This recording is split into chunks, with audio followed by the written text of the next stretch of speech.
फैसलाबाद के चिल्ड्रन अस्पताल में अपने नैयत का मुनफरिद लेकिन मुश्किल और कामयाब ऑपरेशन किया गया। डॉक्टर ने दौरान ऑपरेशन 25 दिन के नौमालूद बच्ची के पेट से बच्चा निकाल लिया। फैसलाबाद के नमाही गांव की रिहायशी नौमालूद बच्ची के पेट में दर्द के बायस चिल्ड्रन अस्पताल लाया गया। डॉक्टर सदाकत के मुताबिक बच्ची का पेट मुसलसल फूल रहा था, तभी मुआयना और टेस्ट करवाने पर पता चला कि पेट में बच्चा है।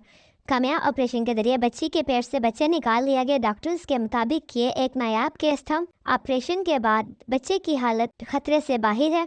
माहिरीन के मुताबिक इसको तभी इस्लाम में फेर्स इन फिटो कहा जाता है। इस तरह के केसेस बहुत कम सामने आते हैं। पहली बार 1945 में ऐसा केस सामने आया था। ये कामयाब तभी नुक्स है जिसे फेर्स इन फिटो कहा जाता है। इस कैफियत को फिनिशिंग ट्विन सिंड्रोम भी कहा जाता है।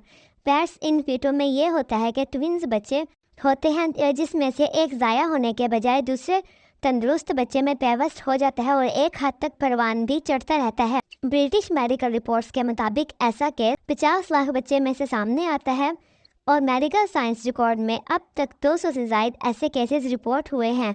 फैसलाबाद में इस तरह का ये पहला केस था।